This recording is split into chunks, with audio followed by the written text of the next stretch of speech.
to cover, and I've started the recording. We have a lot to cover, but to start off, we are going to start with us being able to, I'm sharing my screen as I talk, kind of settle down a little bit. There's one quick thing I want to show you, a little quick trick. And as usual, if you've taken any kind of classes with me, you will know that I'm always going to present opportunities to show you little tricks that you can. So if you have two browsers open, I know this might slow down your internet somewhat, but I'm still going to introduce you to it. This is called the Wheel of Names. It is one process you can use to ensure that your students you're calling on all students and giving them opportunities. And basically you type it in, and then you type some names in that you're possibly going to call on throughout your day. And then, so I'm just gonna choose some random names right now that are on my screen. So K Campbell, P-B-E-L-L, Morgan, and I'm showing you this. You can write it down. I'm going to also add S. Buchanan to the wheel. And don't be shy, it's okay. I'm going to add A. Henry. Too bad your name was at the top of the list, and that should be a capital H and a capital A. And you know what? You're not muted because you say, I'm me, that's enough. And I heard it. So mute yourself while you're at it. And then I'm going to choose Tony Ann, and I'm going to put her on my wheel. So Tony, and I'm showing you exactly how to do this. So this will be your trick of the day. And I'm going to put in Miss Yvette Nelson. Yes, I'm getting you, all the kids who don't want to be called on, you know that. Tona Lynn, I'm gonna put our Tona Lynn. And let's see who else I can throw up on here. I should put all the people who did not mute themselves, right? Avia, no, you did mute yourself. I'm just messing about. I'm gonna put Miss Avia. And sorry if I butcher your name. Names are very, very important. I am so sorry, but you know how it goes. Everybody trying to, no, okay. So that's you, Avia Watkin. Okay, now once you're finished writing in your wheel, you click to spin and you watch it spin, and then it goes to Tony Ann. And so she would be the person presenting. And it gives this nice little thing. So the younger kids are gonna live for that in your classroom, right? And that, all you're typing in is wheelofnames.com. A great way to differentiate when picking students' name. All right, so I'm just gonna go ahead and start off with my slides. I'm gonna use a couple different slides today. Of course, our emphasis is on distance learning, and I know somebody's gonna tell me to make sure that it's, my slide is right on the screen. Can everybody see the screen? Just say yes, yes, yes, yes, yes in the chat if you can. Let it go off. Nice, I'm seeing yes, yes, yes, yes, yes. We're up to 26. Yes, it's very good. All right, so it's all about distance learning, and it is a very difficult thing to do, but we're teachers, we get through it. And just like the last time when I met with some of you, I shared this little quote here, which is very pertinent to our current climate. Make sure you're muted again, guys. The fear of technology is strong with this one, and that's a very, very true statement.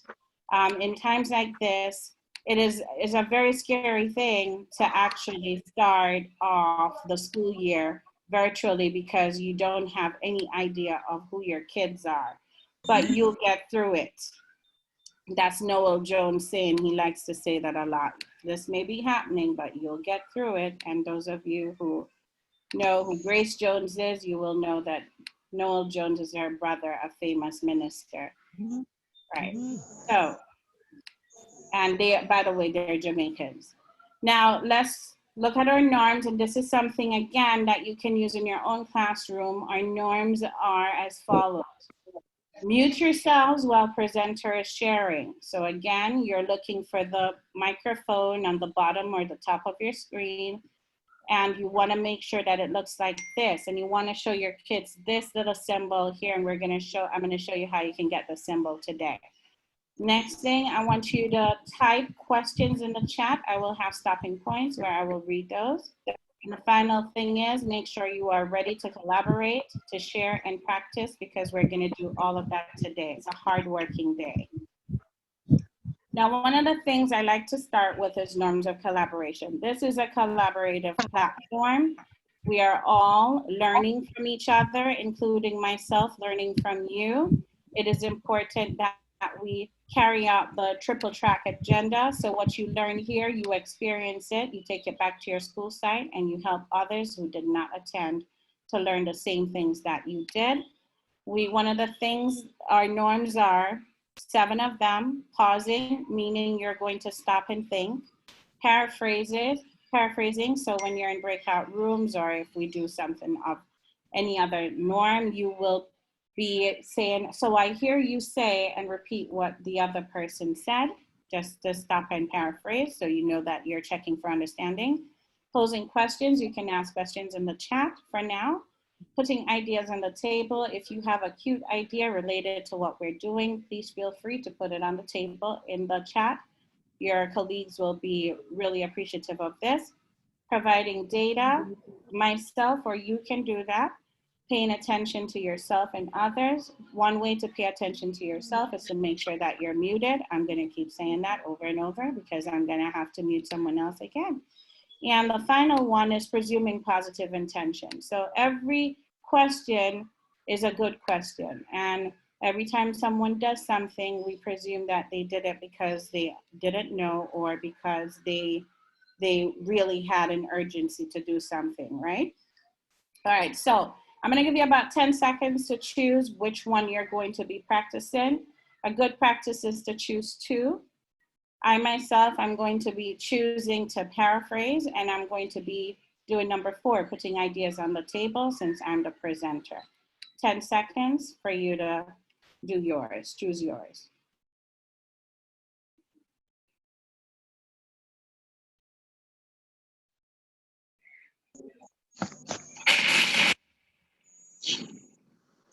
Okay, and that's your timer right there. So we're moving on to our next slide.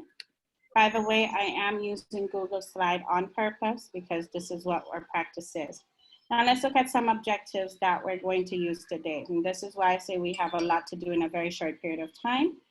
First one is to explore features of Google Suite. We're going to basically sign into a Google Classroom. We're going to practice doing what we learned last night. We're going to add materials like creating a class schedule on Google Slides. We're going to insert a picture. We're going to embed a link into your slides. We're going to link your classroom schedules to your Google Classroom. You're going to add assignments to your Google Classroom. You're going to differentiate instruction using Google Classroom. And I'm going to show you a cool tool that you're going to add as an extension to your Google Chrome. You have to have Chrome to do this. And if you don't, when you leave, do it. It will save you a lot of time. And we'll talk about asynchronous work and why Loom is a great tool to have if you don't have it.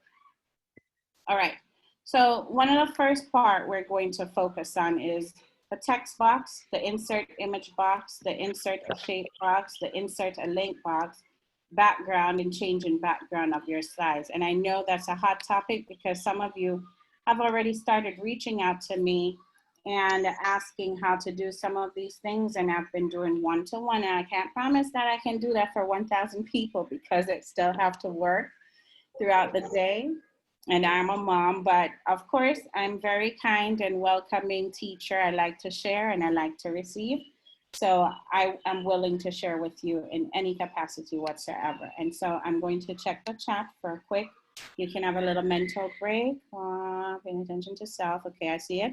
I see a couple people have done this with me before because you have stated what you're using. So I see one person said 1 in 4, and then another person says paying attention to self and others. Now, go ahead and please type in what you're using. 1, 2, 3, 4, 5, or 6, and I'll bring the slide back so you can see. I like to see what you are choosing because it helps me to know who I'm calling on and who I'm not calling on. And I'm going to mute the people who are not. Very good. I see 2 and 4. 6 is a very popular one. Paying attention to self. Yes, as we should practice, especially in these times. Very good. All right. Awesome. All right. So moving on. I'm going to do the introduction to Google Suite by EdTech Fans. And EdTech Fans is one of my subscription on our platform, on the YouTube platform, because these guys have very nice, simple videos that they use to basically help me and other teachers. And I learned that from another teacher, so I'm going to be looking forward to using it with you as well. All right. So I'd rather go straight to the website than my thing, so let's give it a minute to open up. If humanity is free, so Monday.com is the platform to track everything. We use it for all our projects. Market skip ads. And I probably should have cut that, but you know how it goes.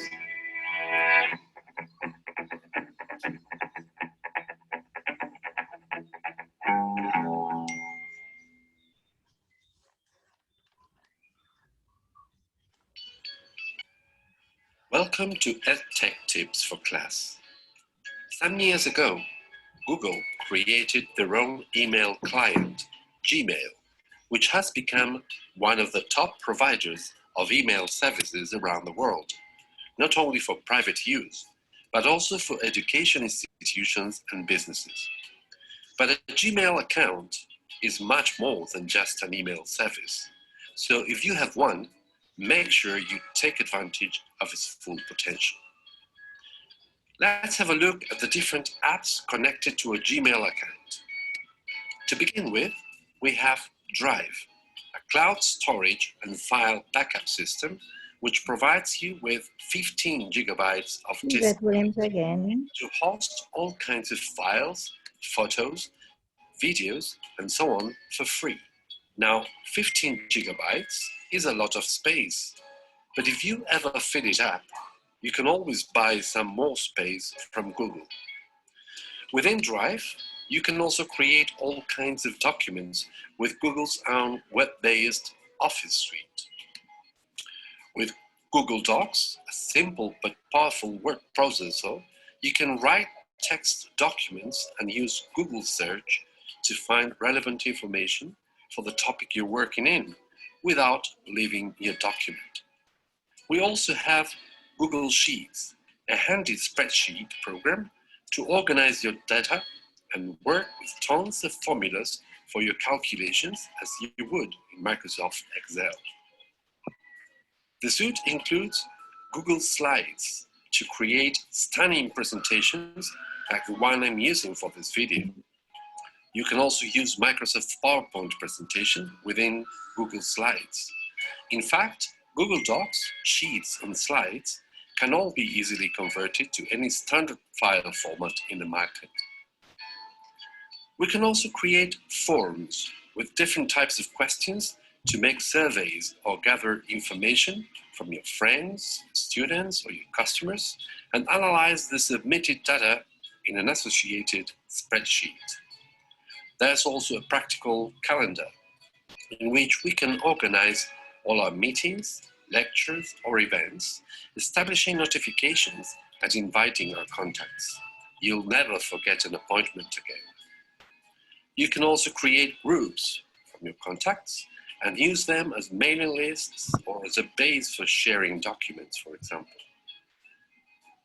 Another application is Sites, a simple and fast way to create sophisticated web pages with the help of existing templates. You can communicate in real time with your friends, students, or customers through Hangouts, either through texting, audio, or video calls. With Blogger, you can run your own blogs on topics of your interest, either by yourself or in collaboration with others. If you are a teacher and your education institution uses Google Apps, you can also take advantage of Google Classroom, a friendly e-learning site where teachers can interact with their students, setting and marking assignments, integrating resources, and interactive content. And don't forget that each Google account has an associated social network profile in Google+, and also a YouTube account. You can create your own video channel and upload your recordings.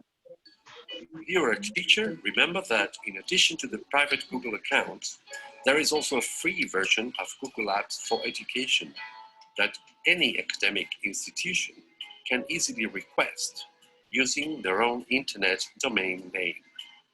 And beware, because in this free version for education, the drive disk space for each user is unlimited, and the administrators can create as many user accounts as they like for all the students and teachers. There is also a commercial version for private companies called Google Apps for Work, with almost the same functionality. One of the most interesting features of Google Apps is that these applications run on any device and on any platform or operating system.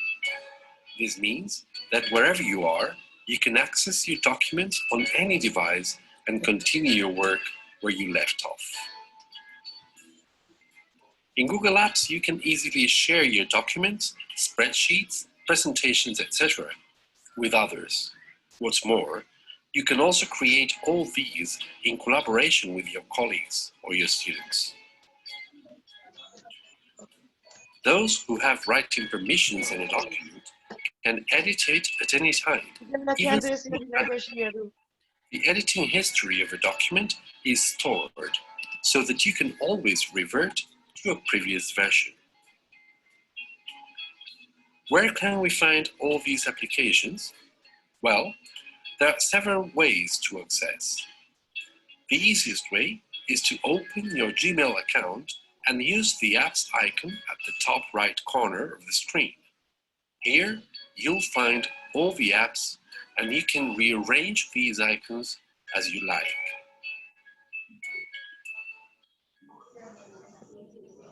Don't miss our upcoming video tutorials showing how to use each of these. All right. So because of the number of people on here, clearly I'm not going to get to all the questions, but I've planned it with this in mind, planned today's session with this in mind. And one thing that I've decided to do is to make it more interactive and less talking from me. One of my pet peeves is, like, a lot of people will plan these kind of meetings, but when I usually go to them, I am like leaving there with more questions than answers.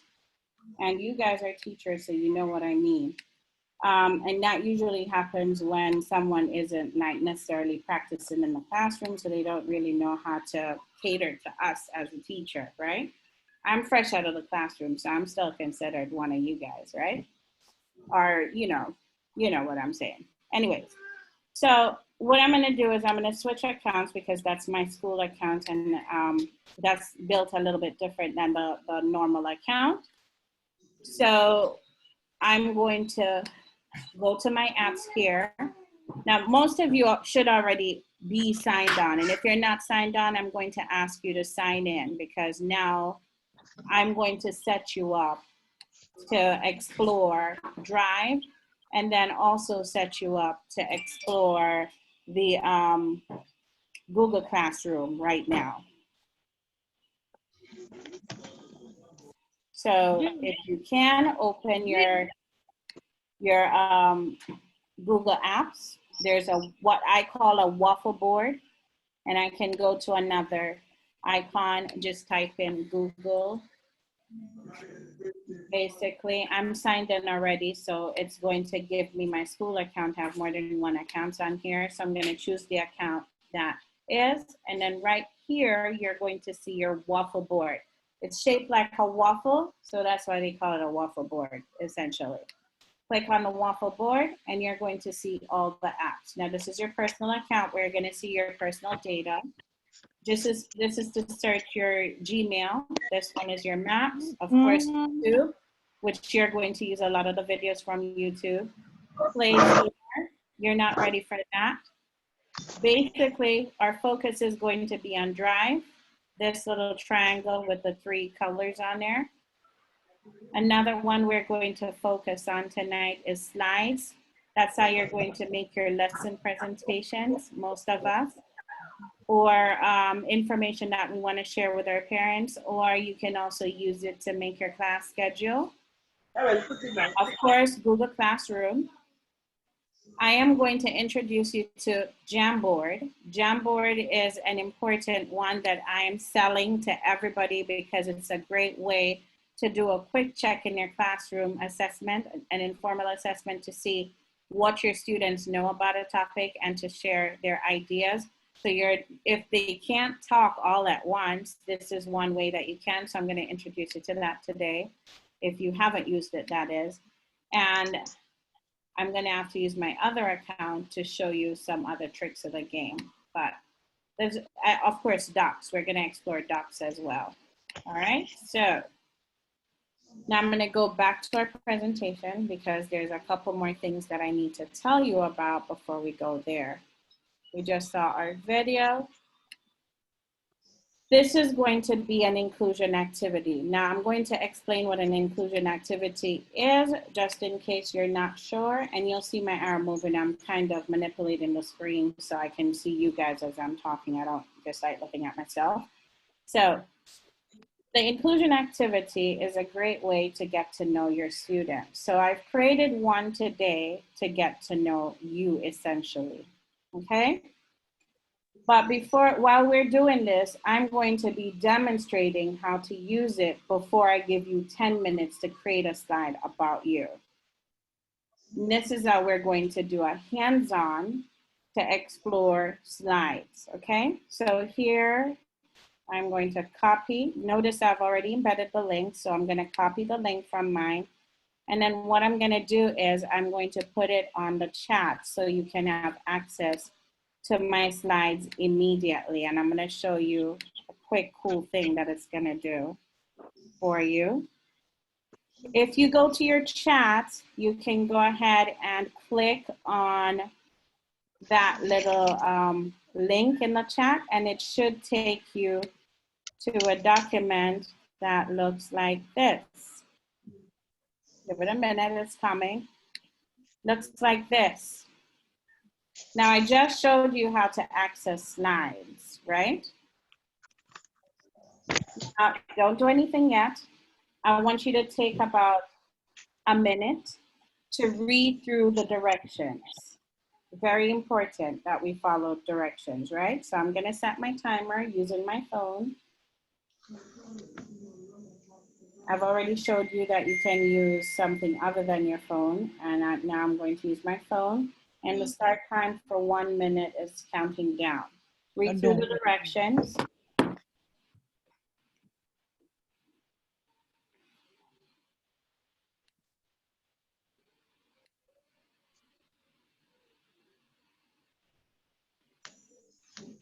You need to send a link. It should be on your chat. And if it's not there, I'm gonna go back and I'm gonna put it in again. Just hang on just a second. It might have gone to one person instead of everybody. Give me a second. All right, everyone in the meeting, and there we go. Can you see it? Just click on it and go. Thank you. And I can see that you can see it because if you notice at the top here, this number is changing by the minute. This is the number of people who are currently on there. This is a great way to do an interactive exercise in class with your students. And you can track how many are on there. Also, because your students will have a list. Because your students will have a list, you will notice that if you hang your mouse over each circle, it will tell you which student is on. So that's another way to check in to see, are my students actively doing it? Please don't start working yet. Don't start working yet, because I need to give you the directions. I don't want everybody doing the same slide. All right, don't copy slide. You guys are moving too fast. Don't copy slide 3. I'm gonna delete that. Okay, and someone already copied slide 1. So, okay, so put your mouse on 3, go to slide 3. That's the one you're copying for yourself. So now make a copy for yourself of that slide. And while you're doing that, make sure that you have your own slide that you're on and that somebody else's little circle is not on there. If it's you and someone else, some of you need to choose to go off to another one. It should be one person on each side. And if you see, like here, you're looking at 5 people on the same slide, that's not okay. You just need one person per slide.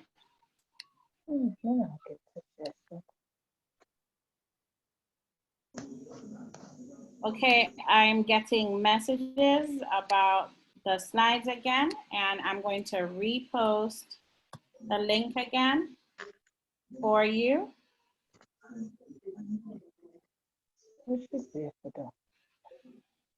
Make sure you're the only one on it. There's one, you can recreate as many as possible. And I'm seeing writing on my screen. Annotate. Great. This is nothing nobody can do. Oh. The teacher might teach you something. The slide. Well, this is gonna be hard for some of us, it's okay. Now I want you to stop, hands up like this, off your computer, hands off your computer, off your device, off your phone, just hands up. And sometimes you have to do the same thing for your kids. Hands off, everybody hands off. Okay, reason I want you to hands off is because I want you to pay attention to me for 1 minute. Now I'm going to show you, remember I said we're going to live in some of these slides. I'm going to show you how to add things to the slide. Now that you have your copy, there's still 5 persons on that one slide. It's gonna be 5 persons, just one should be on the slide. Miss Myrna, I'm gonna take your name off this slide because this slide is my slide, right? Now that you've done that, first thing I'm gonna do is I'm going to add a text box at the top so I can add my name back. So right here, I'm going to click on this text box at the top. The text box is right here with a little click on it. Miss? And then click the part that you want to go. And I know it's gonna be a little bit difficult, but I want you to just hang on and watch here. Remember, hands off and our listening ears right now, right? So, box, text box, you click box. And most likely that can be still here. Remember, keep yourself on mute, do your check-in with yourself and keep don't unmute. I know you have questions, just keep the hands down for a minute, and that's the anxiety kicking in, right? Keep the hands down for a minute. We're gonna do this again. Click the text box, move the arrow right over to where you want it, click it right there, and the box will show up like this. Again, the rule of teaching is 3 times or forget, right? Click the text box. This is the 3rd time, so if you're a good listener, you're hearing this. Click the text box. Once you click it, it's going to highlight yellow. Move, now you have a plus sign. That plus sign is telling you you're about to add the text box to your slide. Click it right where you want it And once you do that, the text box appears. Now, when you see the arrow 4 ways, like a compass rose, you will move the text box to where you want it and click inside the box twice. That is going to guarantee that your cursor is now blinking in there. And okay, and someone is on my slide. If you're on my slide with me, that's a no-no. You should not be on slide 2 belongs to me.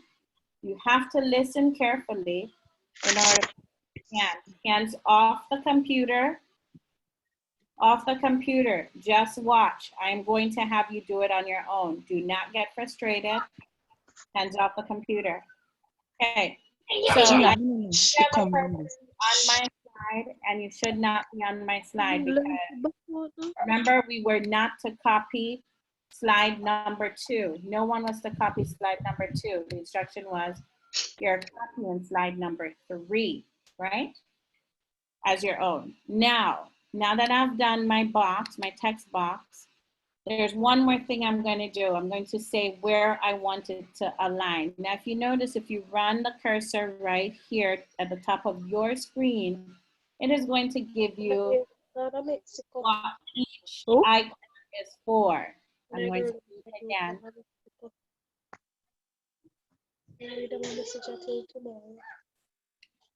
Remember to check yourself, make sure you're muted every time I have to stop. It takes away time, but I'm patient. And then right here where you see these lines with the arrow down, if you click that arrow down, it gives you what's called a drop box. Now this one is for left alignment. If you notice, everything is to the left. This one is for center alignment, and this one is for right alignment.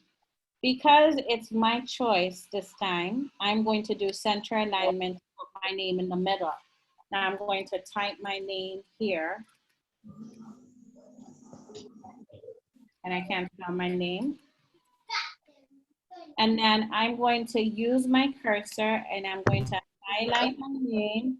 And then I'm going to click the B to make it folded. And I'm going to do the cursor again.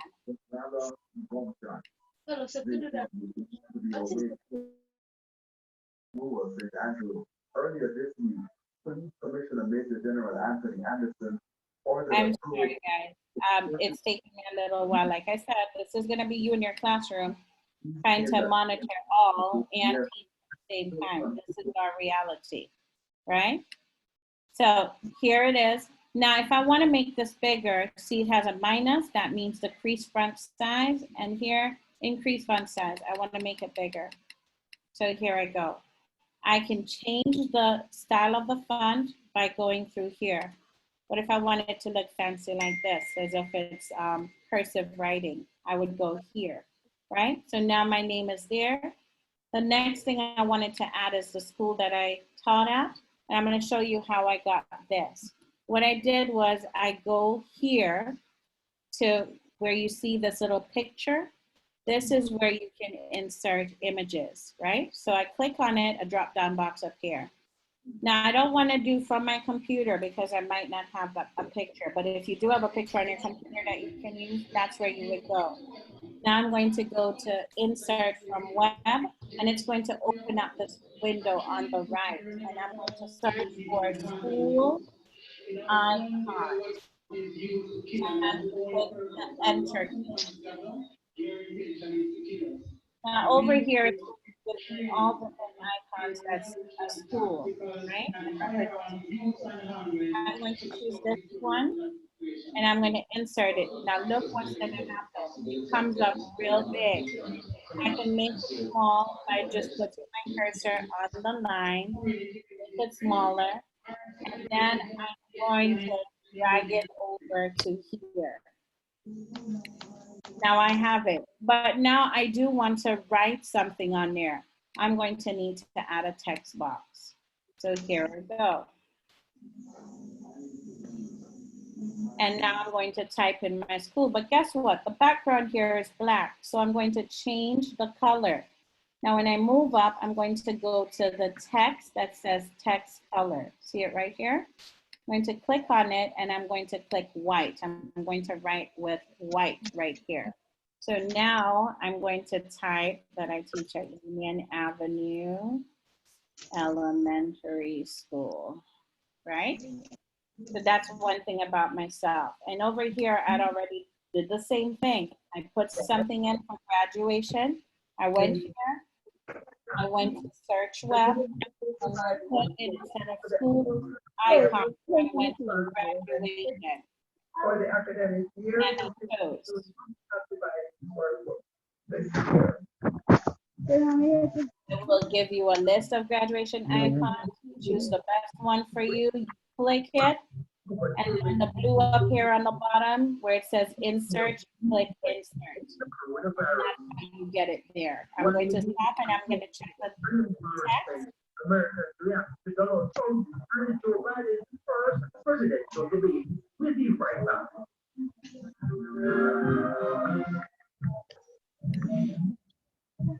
And now, if you can't edit it right now because of heavy traffic out there, I do want you to practice at your own convenience. So Someone need to mute their mic. yeah, let's just I'm gonna mute them in a minute. They're not going to listen. I've been saying that all night. Or just select mute everyone. Let's everybody get muted. That's exactly what I'm doing all day. But as soon as you mute it, it becomes unmuted again. So, you know, it's something we're going to deal with in the classroom, I'm telling you, because school's already started for me. And this is something that every time I go into a classroom, I'm like, give me the co-host, I'll do it for you. Because the teachers are so stressed doing this all day long. So this is gonna be you. This is exactly what it's gonna look like for you. Yes. All right, so I'm going to put the timer on for 10 minutes as you go on. I'm going to get off the slide. You're going to continue making yours for 10 minutes, okay? So I'm gonna go back over to my slideshow. Going to add your 10 minutes timer.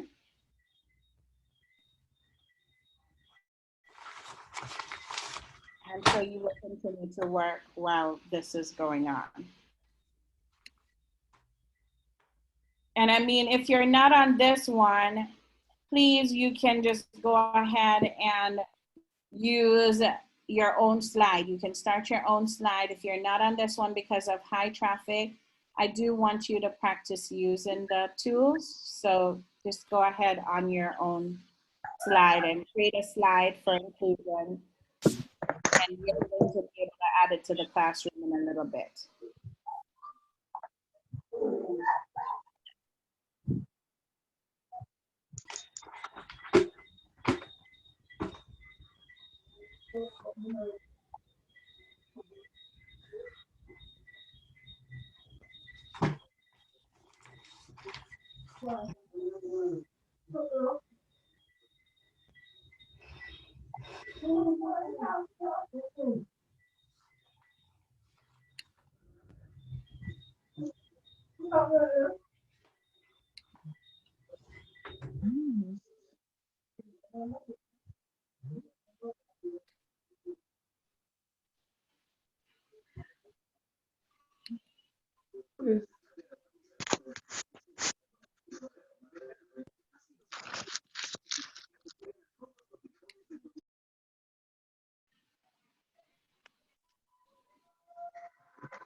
In the meantime, I'm just gonna check the chat box while you guys continue. So somebody said that they're lost.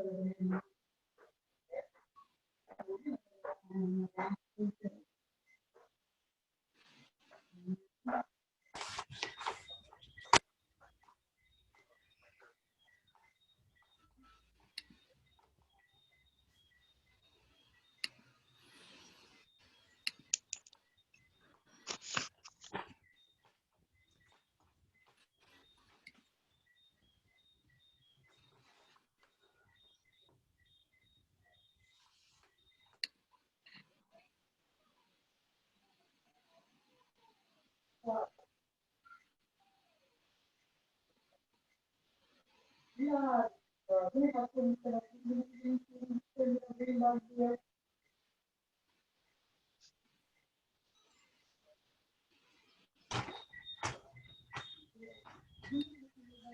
want con?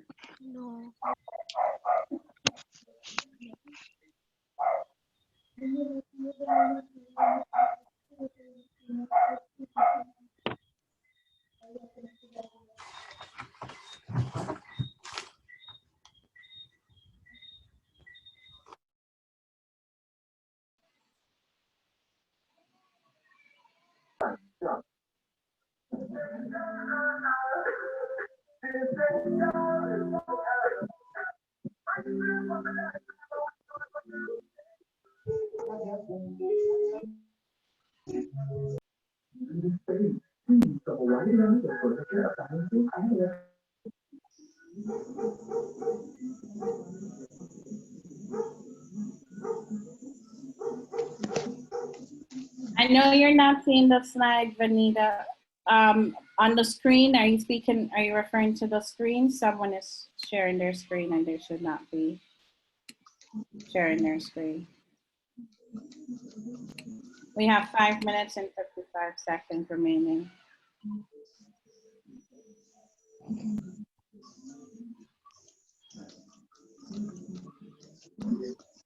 After this, you're going in breakout rooms to share your ideas. So I know you might be lost, but someone else is going to be talking to you about their slides and sharing. I'm going to be allowing you that time to share your slides and say what you did. I know a lot of you have mad skills.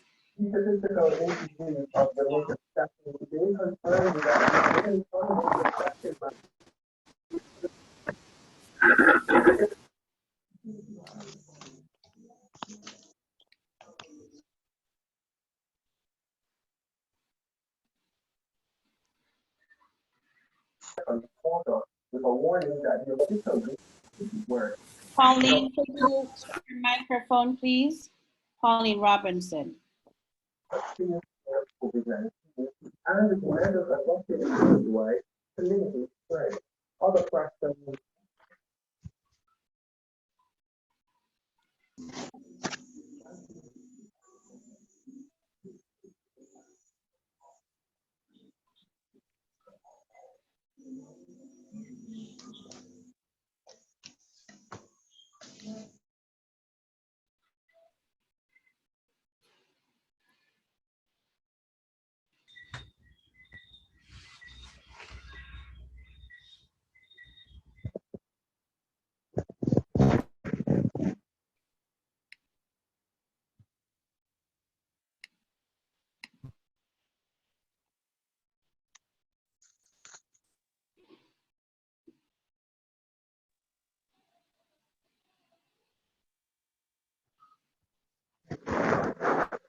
Oh,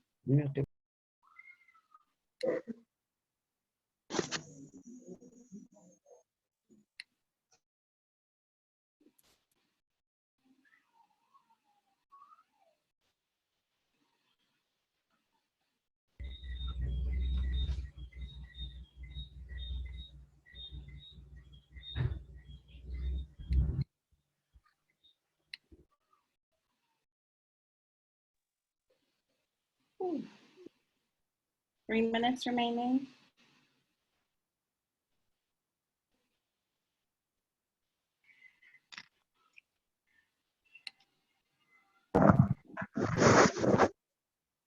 really speaking.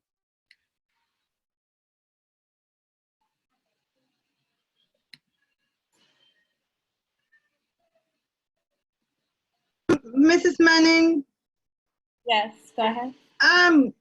somebody keeps erasing my information off my slide. All right, let's go over to your slide instead.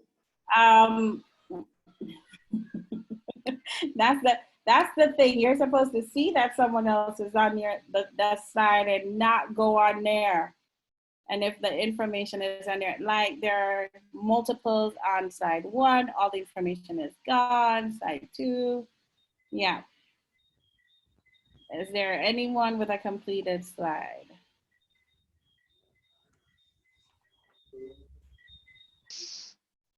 Like someone is on my slide 2. Listen, don't worry about a thing. Don't let me bust out a Bob Marley right now. Every little thing, this is going to be a learning curve for us, right? How do I write on it? How do I write? Well, you can see the text box at the top right here.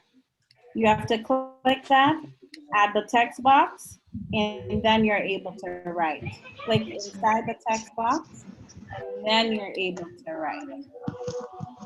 Now remember that here, Okay. this is black ink.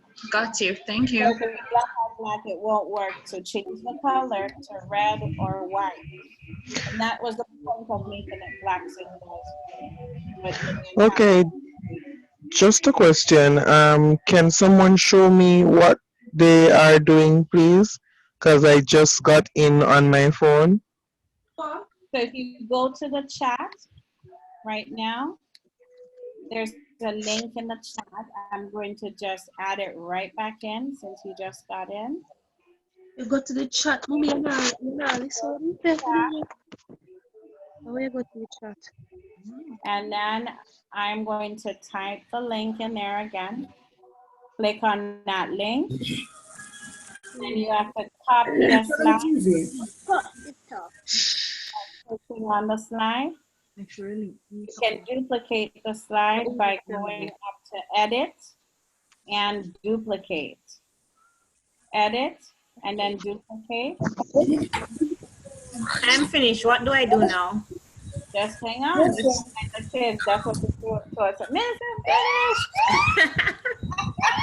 We're like, not yet. Mrs. Manning? That's my timer.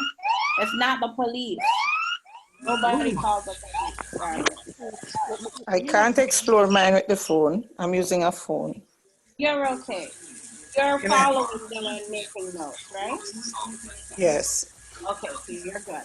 Now what I'm going to do is I'm going to put everybody in a breakout. I get mine. It's a phone I'm using, so I'm not getting it. All right, so just What make do we it do with the slide when we're finished typing on it? that sound like the kids. Hang on, give me a second. I'm going to tell you exactly what you're going to do right now. Here's what we're going to do. I'm going to put you in a breakout room with about 19 other people. And I'm going to flip between each room.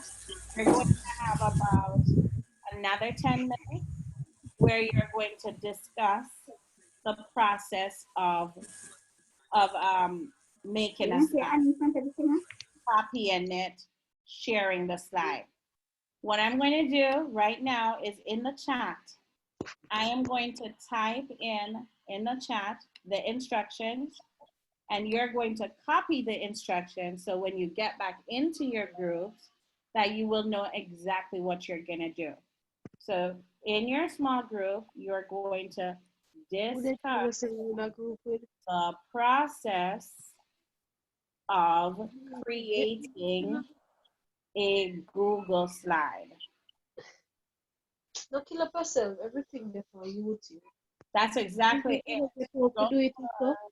The instruction, and you're going to share what you did. This is another way that you can get your kids engaged in an activity. When they do it, have them discuss it. What were some challenges? Make sure that you discuss what were some challenges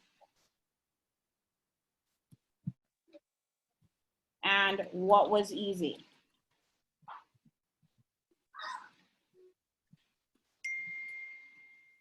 All right, so 3 pointers. What was a challenge? What was easy? How did you create your slides? Somebody in your group must remember those. You're gonna have 10 minutes in your breakout rooms. I'm going to create them right now. Here you go.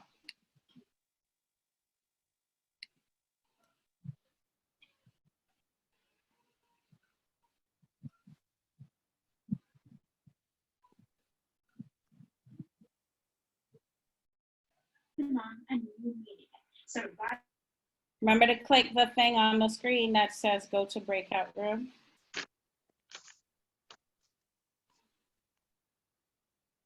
Should be on your screen. You've got to click it so you can get there.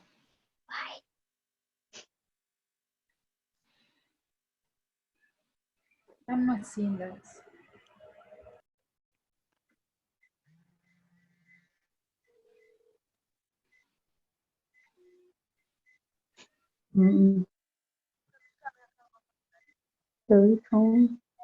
Not seeing that, Mrs. Okay, I'm going to recreate it again. And I'm going to issue it. Check your screens. It's going to be on your screen. Make sure you're on there. It's already there. Okay. Yeah. Not seeing it. Have multiple windows open. Mrs. Main, is it available on the tablets and phones, the breakout room option?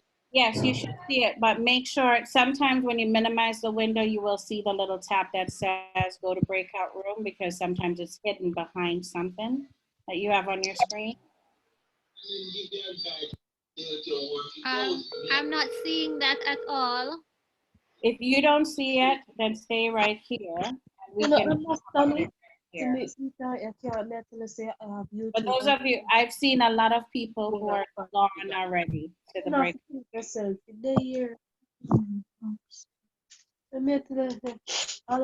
Hello, listen to me. Take time with that soda there. Go make your just put it on charge. Just look for them and say so. When you watch it now, you will see say, oh, you know, say that I never did understand. No, oh, we brought myself here. Yes.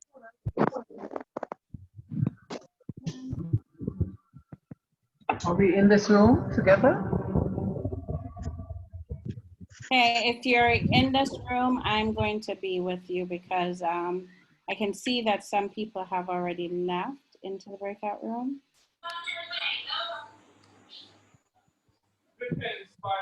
Still 1,000 of us. We're gonna discuss it. I'm still seeing 990 odd persons in this room.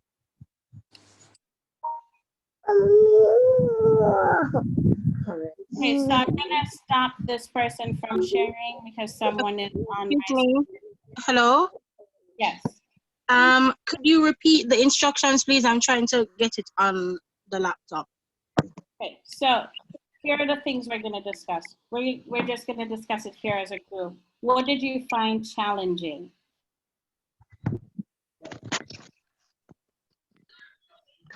Miss, I didn't do anything. Someone who did it, can you explain what did you find challenging? Do you want us to speak or do you want it in the chat?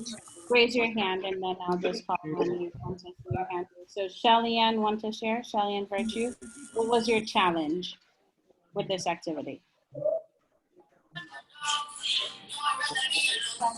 Hi, this is Shalian. Hi, what was challenging for you? I realized I got lost. I got lost along the way, so I kind of stopped and said, go back to it afterwards. Where did you get lost? There's someone who's sharing my screen. After I click on slide 3, I just couldn't manipulate myself from there.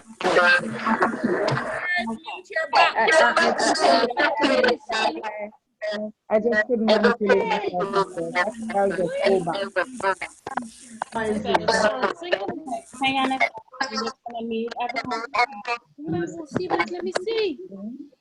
I won't see. Clearly, it's a challenge for me tonight because I have people who are unmuting themselves and people who are sharing the screen.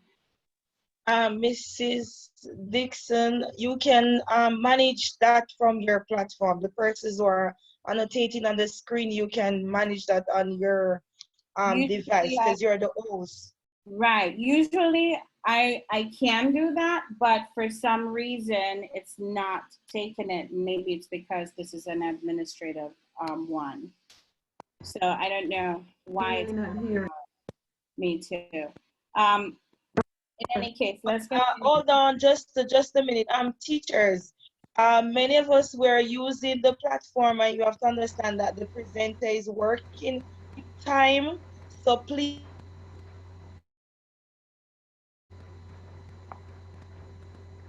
Okay. Thank you. Shelly, and you want to go ahead? Sure. Right. I was saying after I click slide 3, I realized that I could maybe because I could not see your screen to see what you were doing. So I couldn't manipulate from there. I was actually using my tablet. I think I would be more comfortable with my computer, but then I didn't want to click out of my tablet because I might not get back on because of the number of persons. So, you know, I would manipulate it better on my computer than on the tablet. Totally understand. I'm going to just close the other breakout room so everybody else can come back on, okay? Give me 1 second. And then what I'm going to do is a more comprehensive part of it. Hang on a second. Okay. Stop this. It's kind of difficult because I'm so sorry, the experience on here tonight is not, I haven't experienced this before because I usually have someone who takes care of the background while I'm doing it, and it's a lot. I'm telling you, it is a lot. Imagine 1,000 people while I am teaching on the platform. So that's something that we need to look at for the future. All right. So let's go back into the actual slide again. Yeah. Go back. Here we go again. Somebody else is not following protocol. But believe me, this is what happens in the classroom because we have that from the youngest to the oldest happening every day. So I'm going to take slide 3 because that was supposed to be our copy and paste, right? So I make sure that slide 3 is highlighted, right? And then I go to edit.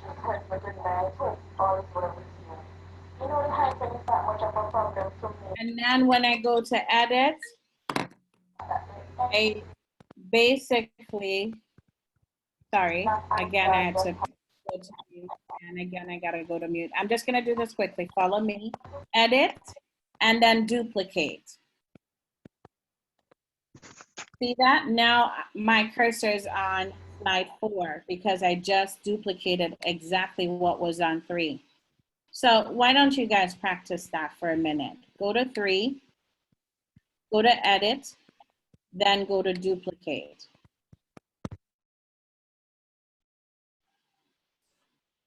And especially you upper school teachers, this is one way that of course you can work with your students all being on the same slide. This is the first time I'm having multiple people on the same slide, and believe me, I've done this about 25 times already since August.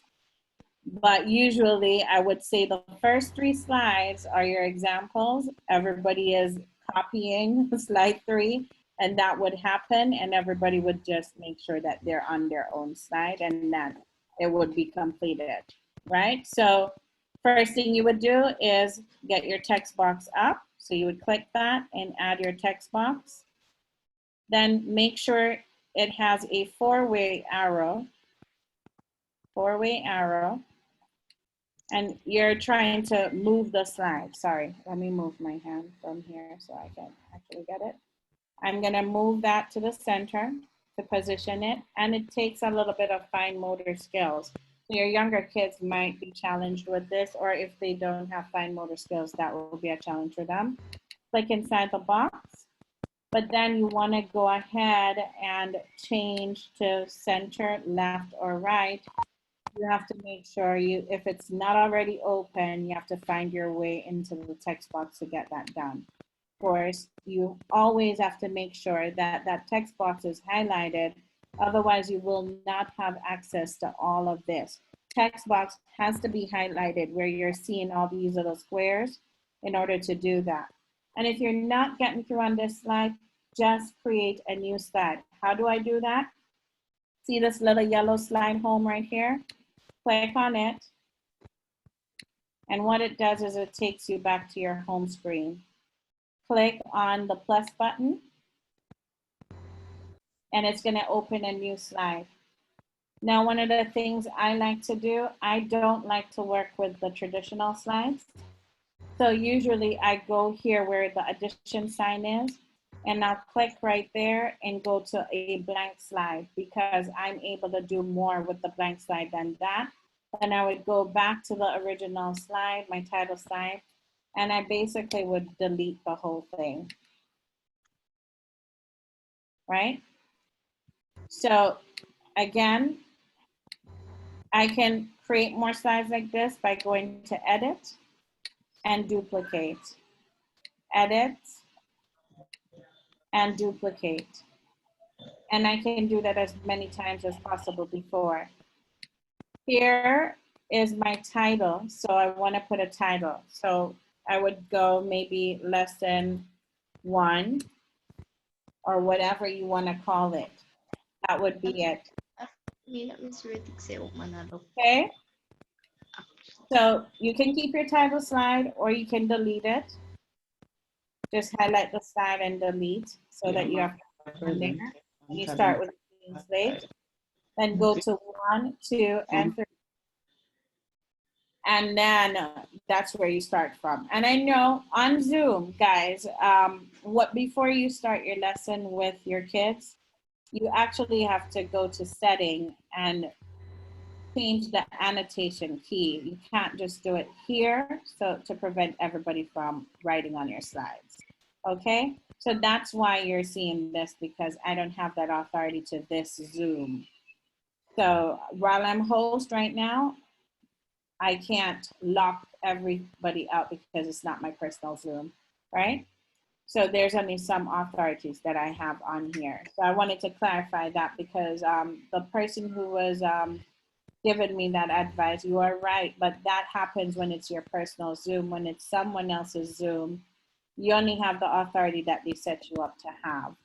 So here's where you would start your base from. One of the things I like to do is create a background. So if I'm teaching motion or whatever, I would go, and this is so not cool right now.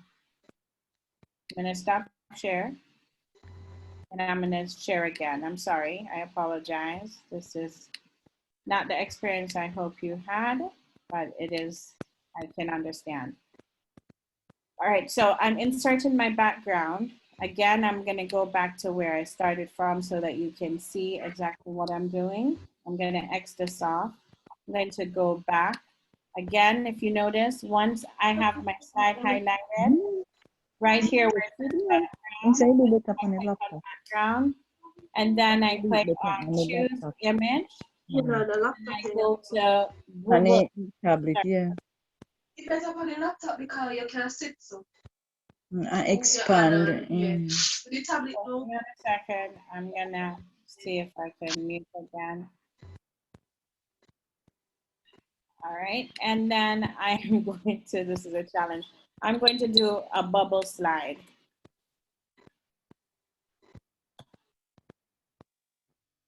And say I wanted a simple bubble background. I know some of you have seen me with the bubble background before. My kiddos really like it. So I might choose, say, one of these that is not going to make the print that I'm going to use obscure so they are not able to see it.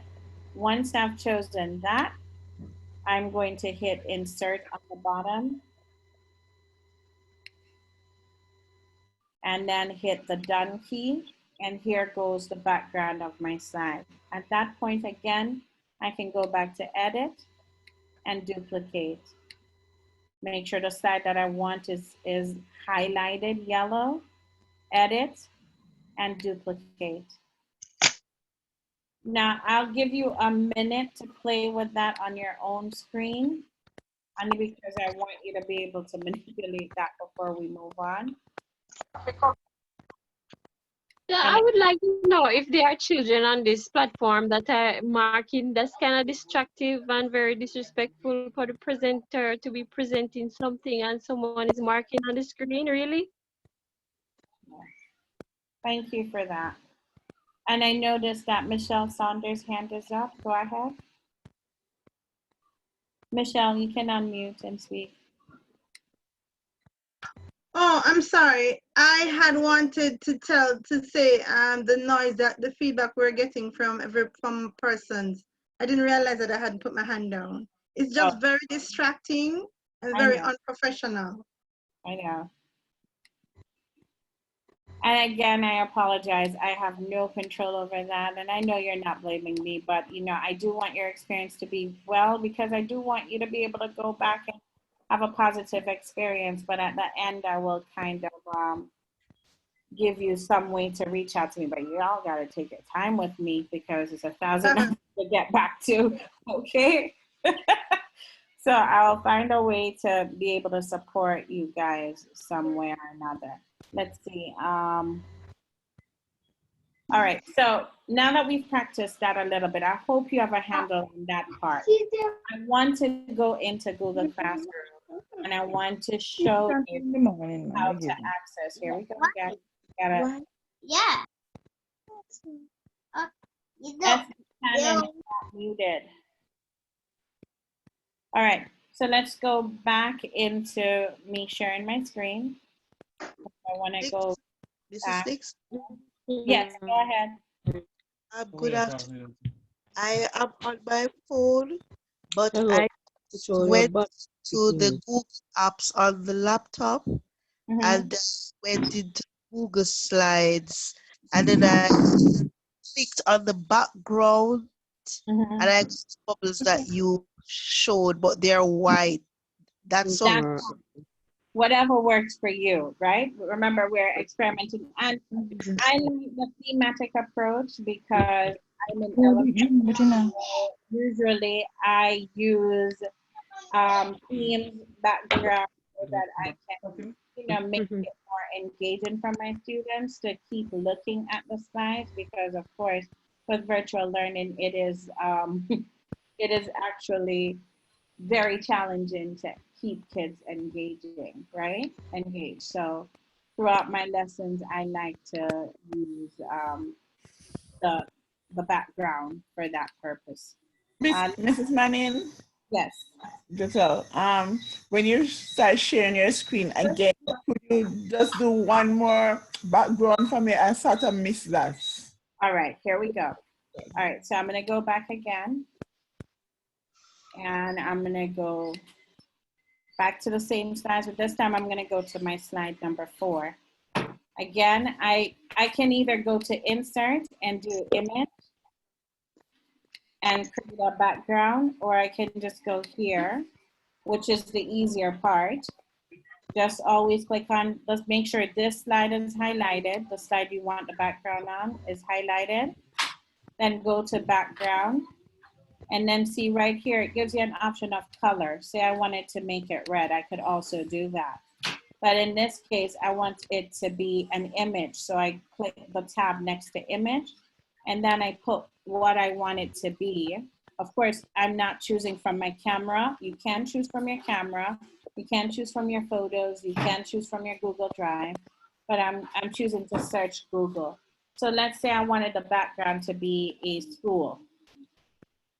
Another thing you should always do, if you want it to be transparent and just that, you just type in transparent school, and here you will find some images after that, right? So I want this to be my background, just red old barn type school, like a country look. So I'm going to choose that one, and if you notice immediately, it's here. Now I can't add text yet, right? So what I'm gonna do is go up here to the text box, and let me just stop this person's thing. Let me mute them. And again, I apologize. I have no control over that one. Get the text box, highlight it, the text box. Now look at what happens. See right here, there's a finger over the T, right? But when I move it down to the slide, that finger changed into a plus sign. So now you can just click anywhere on the screen where you want it. I can wait for the arrow to be just one directional arrow. I can expand it this way, or I can make it smaller by pulling it back. I can make it longer by pulling it down. and I can go to the other side as well. See what's happening? Then when I'm ready to type my text in, I can just type it right now.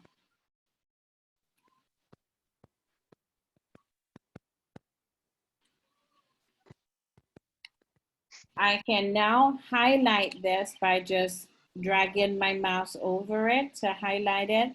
And then I can go up to the top here. I can make it bold. As long as it's highlighted, I can make it bigger. And another thing I can do is, see this little pink Okay. Okay, so I'm comparing up on where we're going.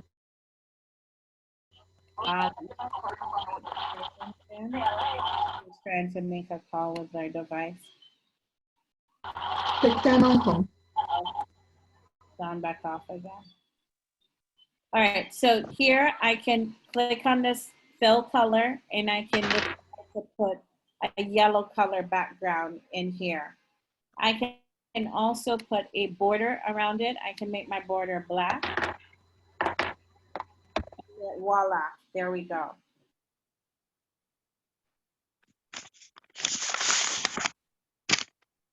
So this is one way I can do this.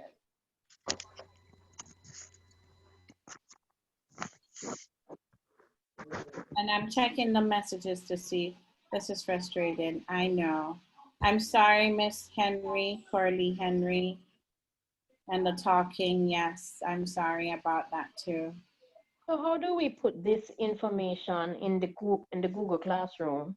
That's about to be our next work right now. So most of you yesterday who were on created a Google Classroom. I want to move on from here. Are there any more questions regarding this, regarding the slide? I have a quick question.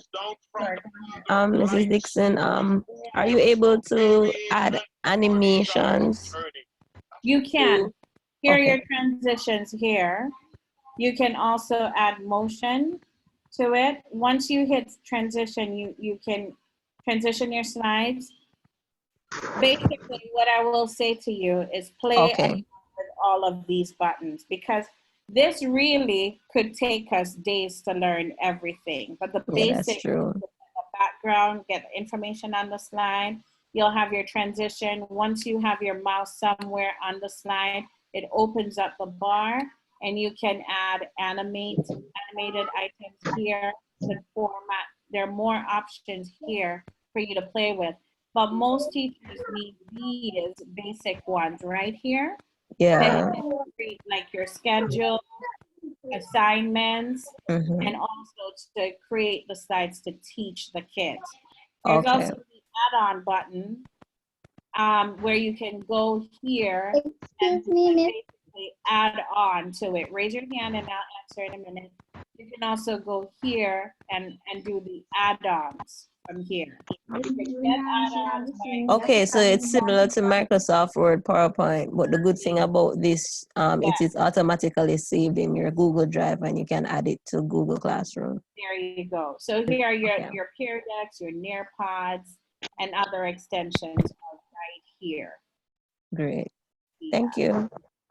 Perfect. So, and I mean, we will have more of these classes. We just kind of want to. Good night, Miss Manning. Yes. Just, I'm not sure if you did that already, but can you share with me how you add the extensions, how you get additional extensions? I haven't started that one yet. Okay. Yes. But okay, let's go back. We still have tomorrow night. Tomorrow, all of us are going to be on and we can do rotating groups as well, right?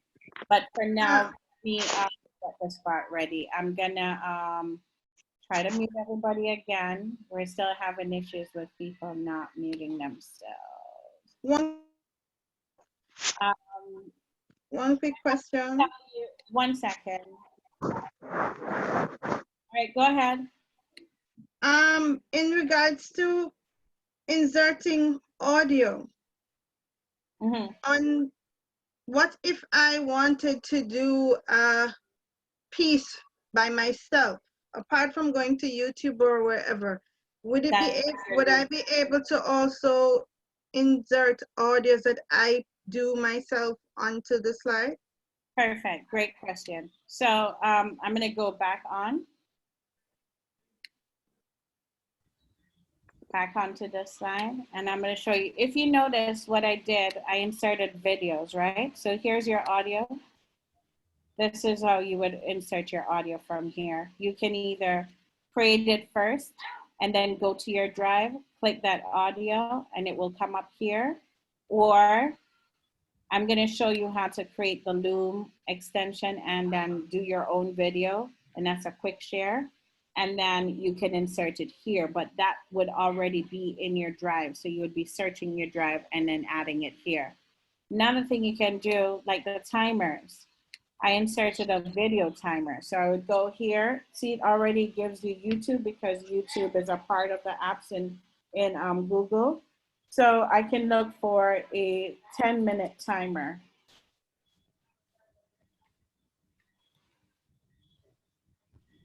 Then it's gonna bring them up and I choose the one that I like, right? I make sure it's highlighted. And then here it would be, I would just need to place it wherever I want it on the slide. Once I do that, I can just hit the play button and it's ready to go. So you're not doing a link at this point. And again, as we teachers like to say, it's 3 times or forget, right? So I'm gonna take this off. Actually, I'm just gonna minimize it. Hang on a second. Take it off, and I'm gonna go to insert again. I'm gonna go to video. I'm going to select the video that I want, the timer that I want, or it could be a kid's video. Double click on it. Then once it gets here, I can move it to whichever position I want it on my slide. And from that, I can immediately play my timer. Another way that I can do this is I can just quickly go to, say, Google, type in YouTube. Then while I'm on YouTube, I can search for a timer. I have 10,000 windows open and it's slowing me down, sorry.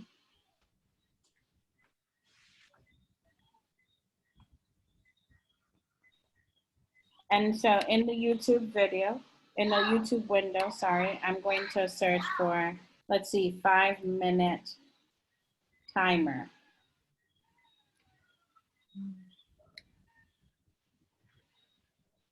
So I select the one I want, the electric countdown. And here I'm going to, let me move this, sorry. I'm going to hit the share button and then it's going to give me the link. I'm just going to click copy and I can click that off and pause this. And I'm going to go right back to my slide and let's do it on this empty slide. Instead of doing it that way, I can now insert it right here. So here, I'm gonna go to insert, sorry, I need to add my text box. Now I'm going to go back to insert. And right here, I'm going to go all the way down to where it says link. I can name it, the text, timer, and then I can add the link right here and apply it. Now, if you notice, it's just a little link right here. Now, when I click on this link, guess what happens? This happens. And see, it now opens in another window for me, the same timer.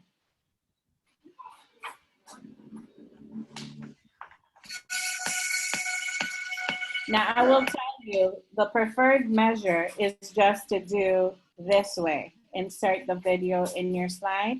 It makes more sense. It is faster to access it, and you don't have to worry about one more window taking up your bandwidth. Okay?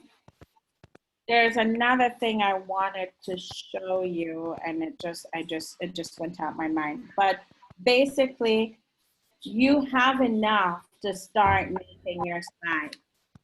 Now, I do want to show you the Google Classroom, so I'm going to be opening up this right here.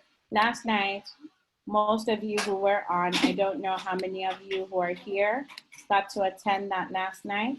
So I'm going to do a quick refresher. Now, when you go to Google and you start your Google Classroom, I have a slide that I already used. Here is your, of course, this is not me, your waffle board. You click it, you open it up, you click the Google Classroom. Make sure that you are already signed in. So when you go to the Google, just hit sign in with your school email. I use my school email, right? And then once you've done that, hit the Classroom tab. It is going to take you now to this screen, okay? Now you click here on this plus sign to create or join a class. And I'm going to demonstrate that live. So I'm clicking here. Notice it gives me join or create. In this slide, a class.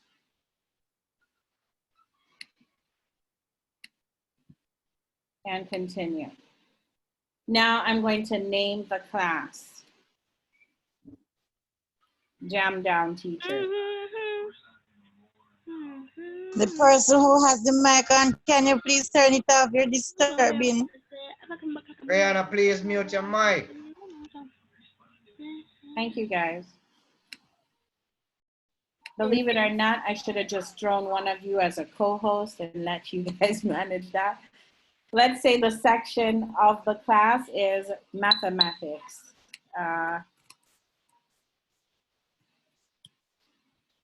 Or I can even do, let's do, say I'm a multi-grade teacher, I could do grade 6.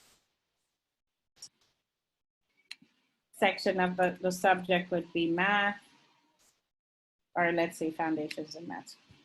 And you can add your room number, room 21. This is the general setup. Now, do you have to add every single part here? No, but it just makes things easier, especially if you have more than one class, if you're identifying it by special features, by filling in all of this, right? Then when you're done filling that in, you go to create. And after you've created the classroom, hang on a second.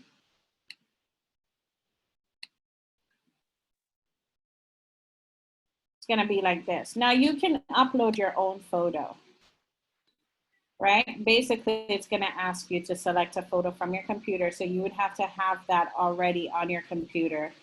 Just click on select and choose the photo that you want. I'm not gonna go into that part. Now, this is basically what you're gonna see. The name of the class could be your name. This is going to be the grade. Here's your class stream, and we're looking at the class stream. Now, the class stream is where you can use it as a discussion board for your kids. You can use it to give them updates. For me in the past, and I'm going to show you one of my real classroom ones, I've always used the stream to give announcements, to post my class schedules, and as a way for my students to discuss among themselves and basically get information that they don't necessarily need from me, right? The chat is lit, so I'm going to just go over here. Some teachers don't understand the app effectively, hence why we are having so much trouble. I agree with you.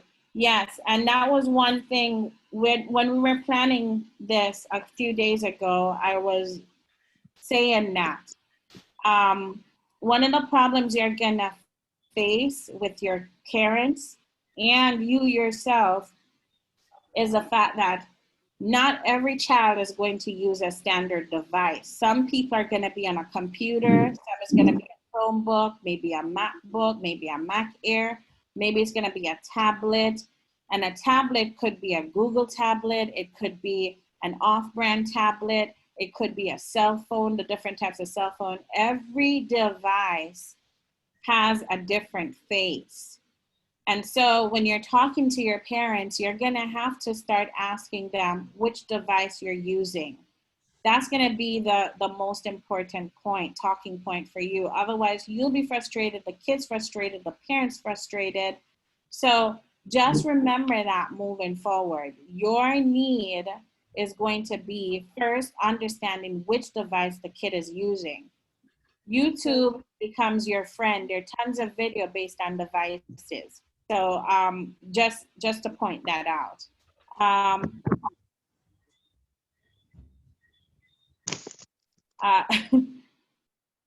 I'm just scrolling through, trying to understand what is on the chat. I get it. The main complaint for today is going to be the face of this. And I totally get it. Okay? I want you to know that this is not necessarily how I've ever had a class situation before. I apologize profusely. I know that when you're watching it back, you're going to see these gibberish, like someone stated, and that's true. You're gonna see it. Totally out of my control. My job today was to teach, and I don't even think I'm being as effective as I should be. But as usual, we roll with the punches because that's what we do as teachers, right? We roll, comes what may, we roll with the punches. So I apologize profusely, way beyond my control. All right, so moving on, classwork. This is where your students will classwork. This is one area that you can carry classwork from, or you can add it right from here. There will be a plus sign on most devices down here, usually for assignments. This is where your upcoming assignments are. Now, if you already have your Google Classroom at this time, I'm going to ask you to open your Google Classroom. If you don't have one, quickly follow the steps to make one. Now, again, I'm going to go back to my mainstream where my classes are. I'll remind you of how we made it. Again, teachers' knowledge, 3 times or forget. So, plus sign, click on it, create class. When you do that, it's going to give you, of course, the disclaimer, you continue, and you write it up, type up your class. I'm gonna give you 2 minutes to do that. I need to turn the light on in this room, so it's becoming nighttime, and I want you to be able to see my face out of respect for you and your time being here. So just give me 1 second while you're getting your classroom up, because you're going to be working on it right now.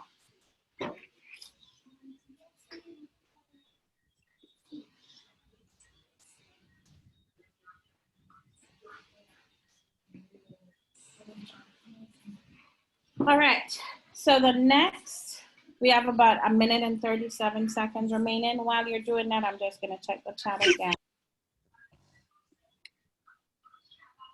Mrs. Dixon? Yes, ma'am. How do I find my classroom when you're sharing? I have that problem. All right, so you can minimize my window and add a tab. Okay, thanks. And I can also stop sharing to make it easier for you to just minimize and do that. I can do that. There we go. So just minimize your tab and then open a new tab. And at the bottom, you should see the Zoom logo. You can use that to get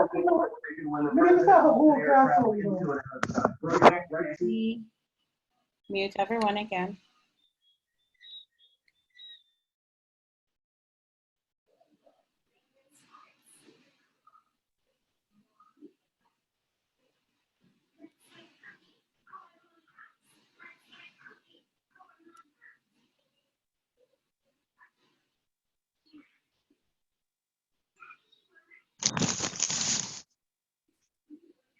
The session will be passed on.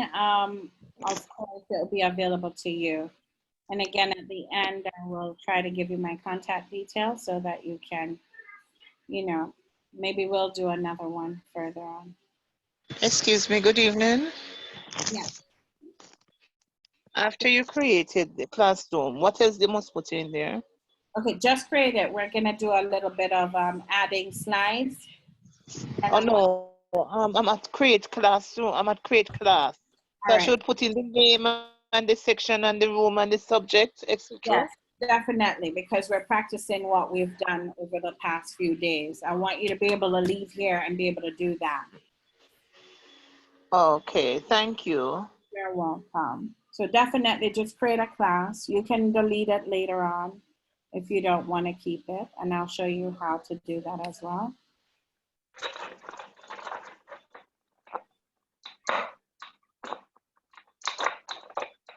Just a question.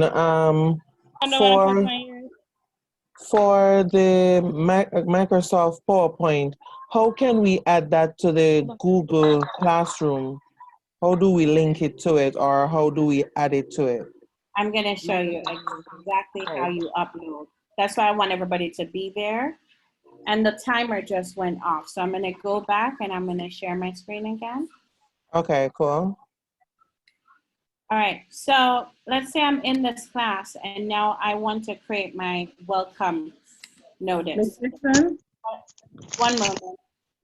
Right here in the spot is where I would do it more than likely. I wouldn't put it as a classwork. So I would type in welcome students, my name is blah, blah, blah. And you know that inclusion slide that you created for me, this is where you can actually add that right here for your students to see who you are and kind of make them feel like they know you. Right?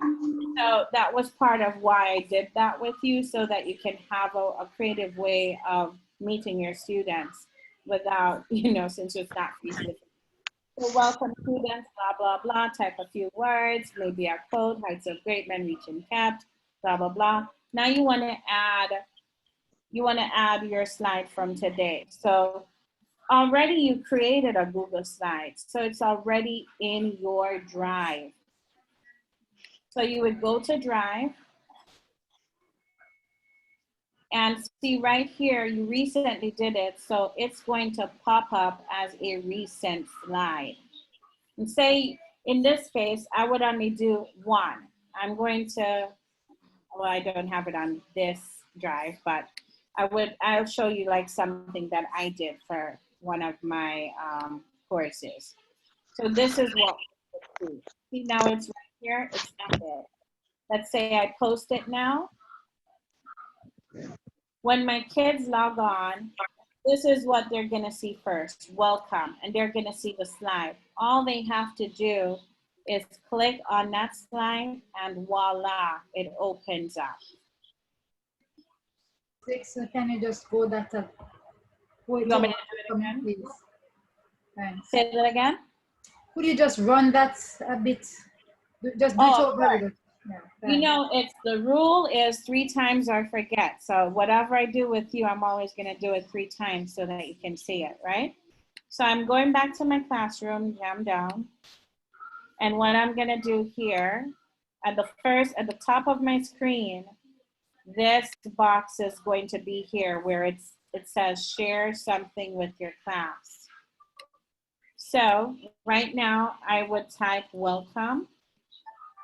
And I would type a message. Welcome to my 2020. Excuse me, miss. Classroom. Give me 1 second. 2021 classroom. And I would give something, a quote, an inspiring thing. Then I want to introduce them to me. So I might say, below you will find an inclusion activity for me. And here you can also do copy the slides and attach it so your students can also add it.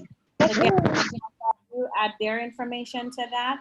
So it would be an introduction activity for everybody. So it's already created, right?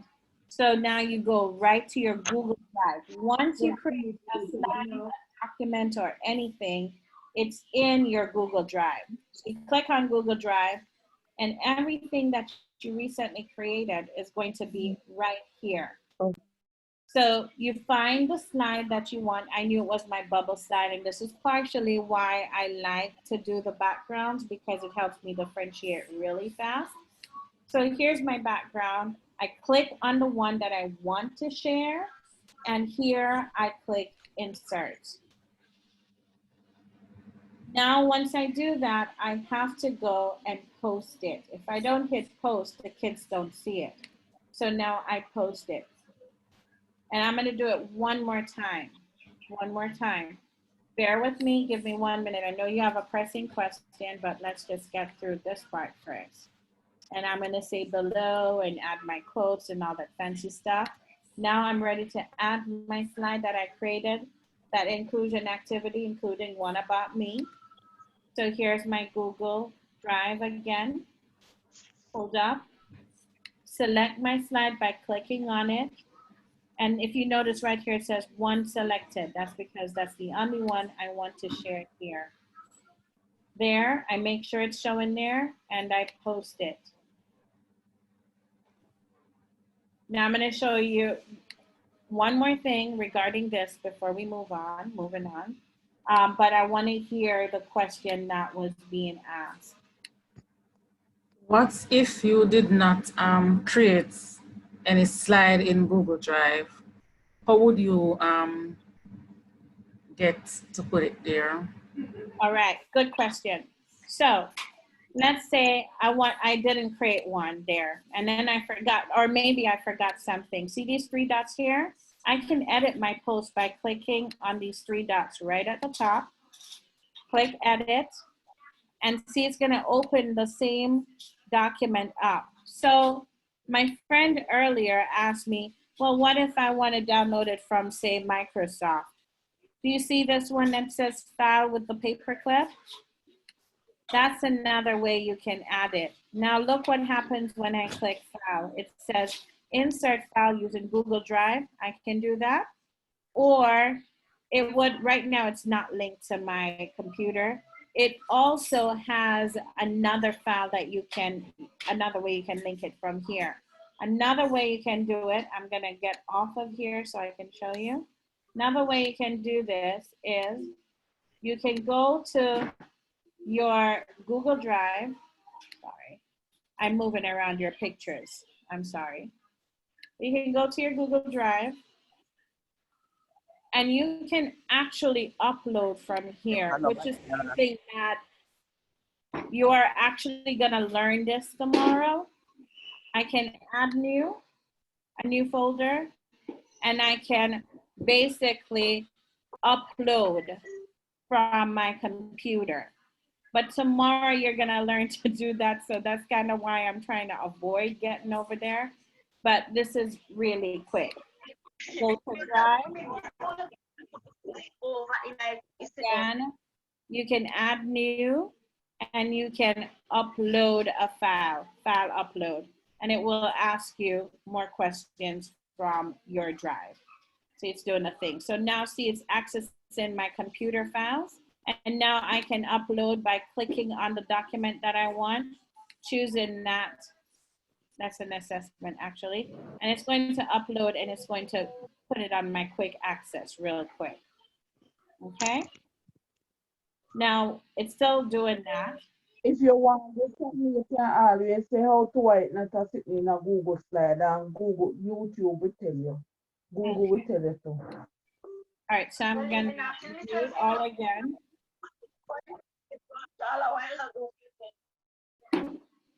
But that's basically what you would do. Upload, file upload, but you're going to Drive first to do that. File upload, and then you look for the file that you want, click on it, add it, and then once you're done with that, it's going to be here in your files. Mine is still uploading. I can't have too many things going.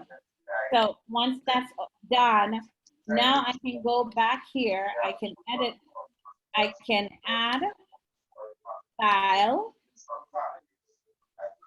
And now I just uploaded that document, so it's going to be right here. This was what I just uploaded. So see, it now appears in my drive. I can highlight it and insert it. And then after inserting it, you're going to see it right here. I need to make sure that I save it. We have 3 months, 1 quarter ahead of us. Hang on a second, let me just mute this person, I'm sorry. How can we, if at all?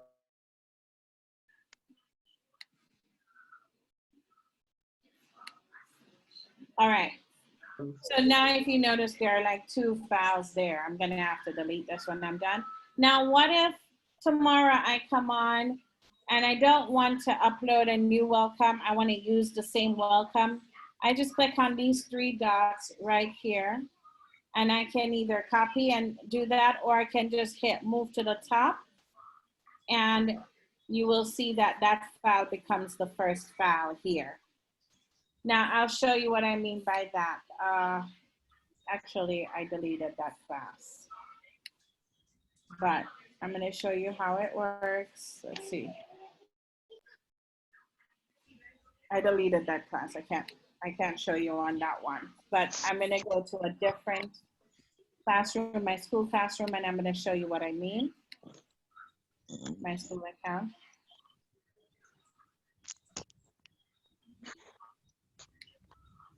Now, this is an old classroom. Say I wanted to move this slide all the way up to the top. Notice that it's not at the top right now, right? There's a Google Drive right there. I want to move this up to the top, click the 3 dots, move to the top. Give it a minute. Now it appears at the top.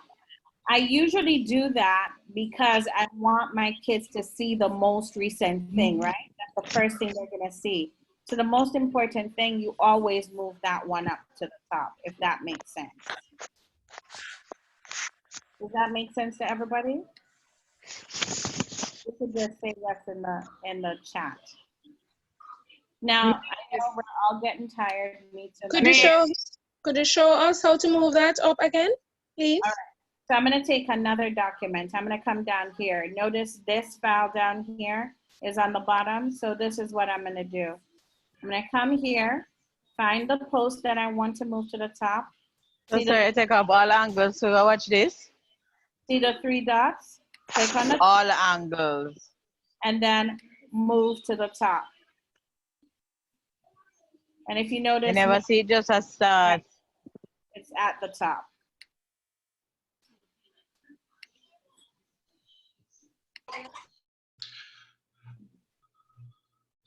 It's all the way at the top. Miss?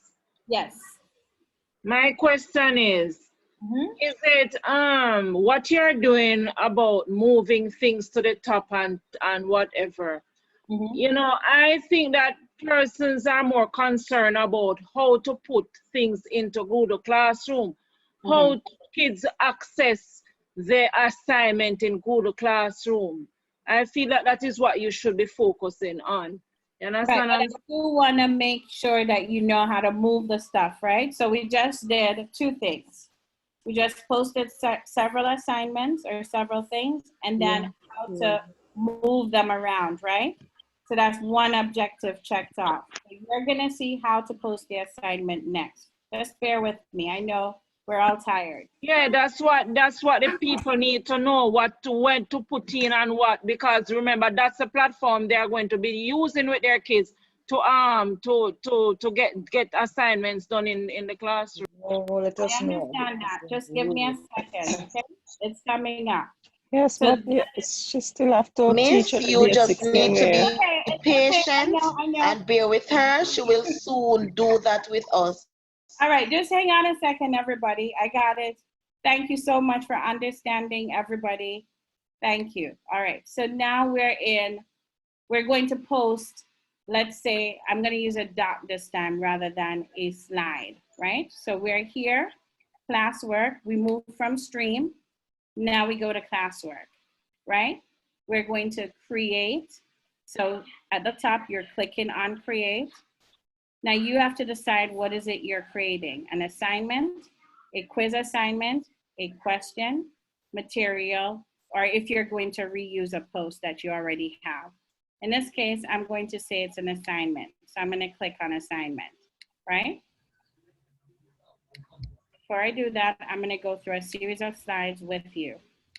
So you see it before, moving along fast so everybody can move. So here, click on classwork. Second one is create. You see, yesterday when I said 500 in extra. Once you create, you're choosing which one you want. Now, some people are going to use materials for their schedule. Mute yourselves, please. Now, once you do that, you put in, if you notice, first you add your title, then you give your description of what it is, and then you add or create, right? In this case, you add if you're just going to select a file from your drive. You create if you're going to start from scratch. Let me say that again. You add if you're going to add something from your drive. You create if you're going to start from scratch. So like for the person who just spoke, she might want to create, right? So I'm gonna go back to my, let me take this off. I'm gonna give a title, Jam Teach.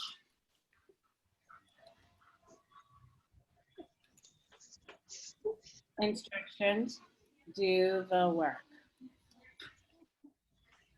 Now I'm creating. See, here is where the drop-down box asks you, do you want to use forms? Are you using drawings, sheets, slides, or docs? For the sake of today, I was to do slides and docs, so I'm doing docs with you.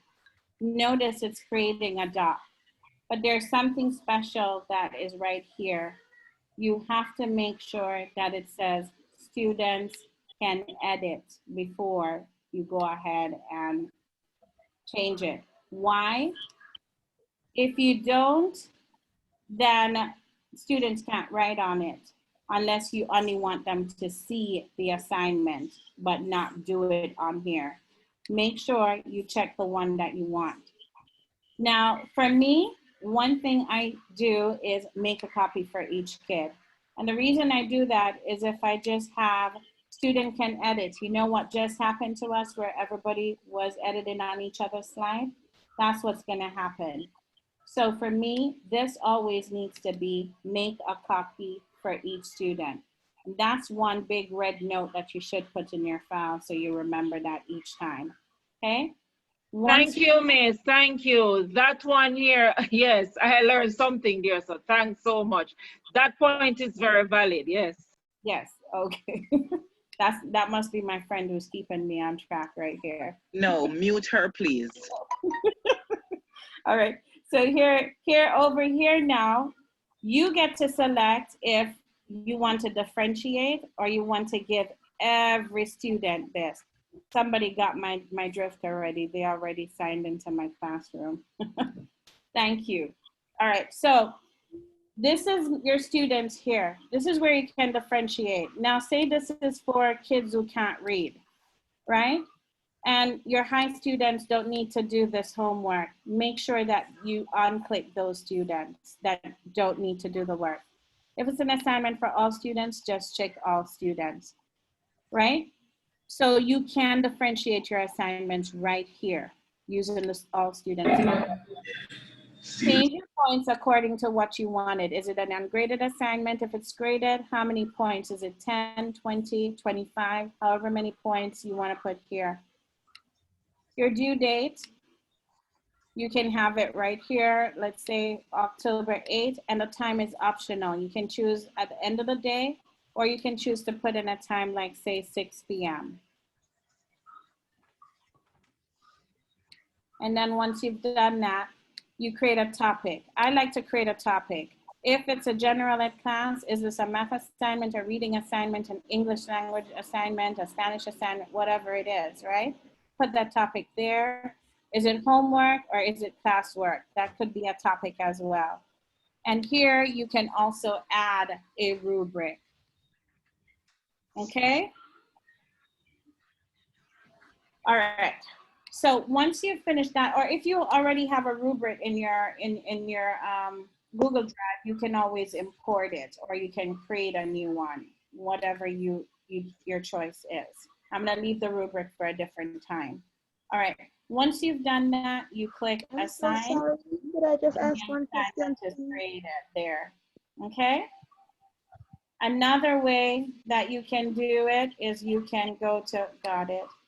Another way you can do is, what if you want to assign times table? make a copy of the timetable, make it right here, times table. Riley, get that, that's Daddy, sorry. And then here, practice daily. Remember to give instructions to the students so they know. And then you can add, you can go to your Google Drive, it would already be in your Google Drive, and select the times table, or you can upload it from your computer and browse for the file, select the file, and add it in, okay? All right, so that's for materials. It's the same thing. Another way you can enter it is to use a question, add a question, and then the same process. It's up to you what you want to add or create. Now remember, you can add instead of create by just clicking on Google Drive like I showed you earlier and selecting the file that's already in your drive. Now one thing I want to show you, one more thing I want to show you is that apart from the people, if you notice, you see Google Calendar. So we have an assignment that's due on the 8th. This is one important page that people can use. And you're gonna see my other stuff popping up here. But this will show the kids what they have that is coming up, okay? The class drive will show all the documents that you've already uploaded for the class. But it's not gonna show your entire drive.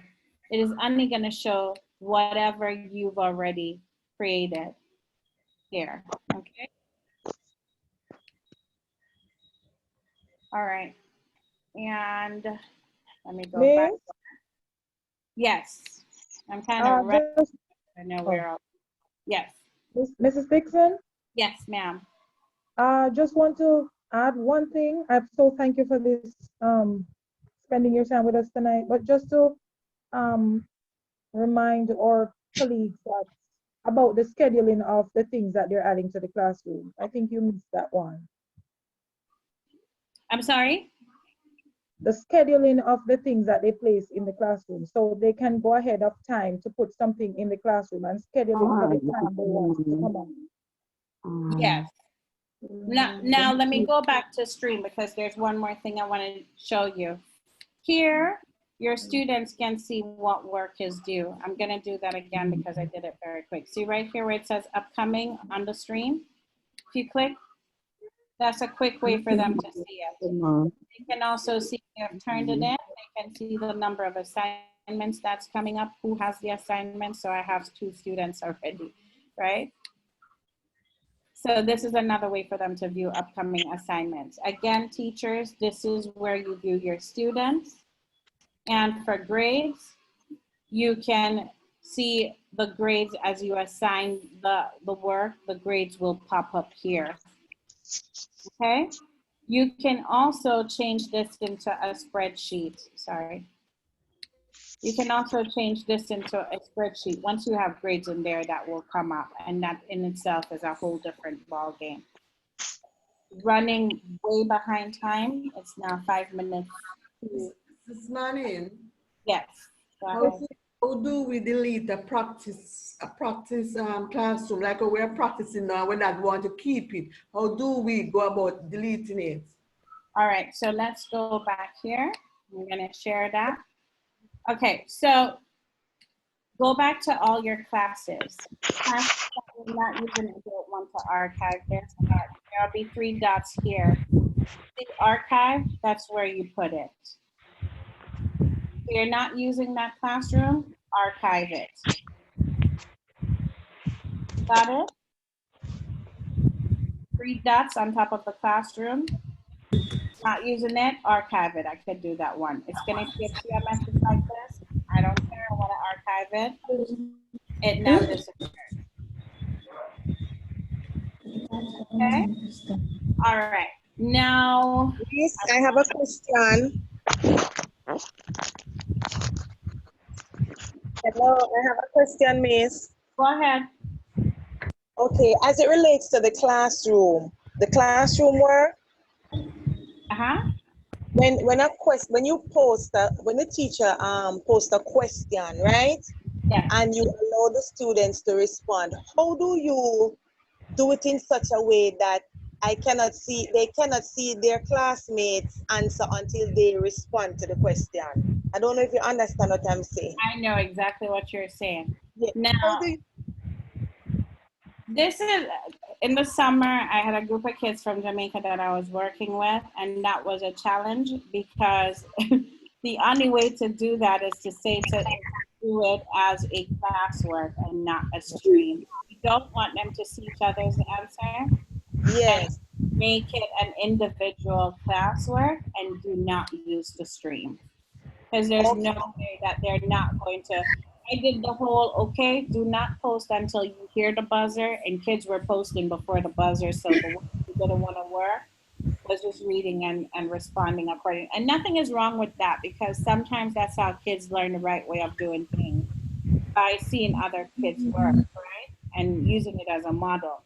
But if that's the case, if you're using this as a second, do not use this as your tool. I hope that answers your question.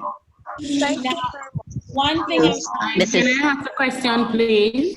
hang on a second. I'm gonna do this before we go. I'm gonna pause this and I'm gonna put it in the chat.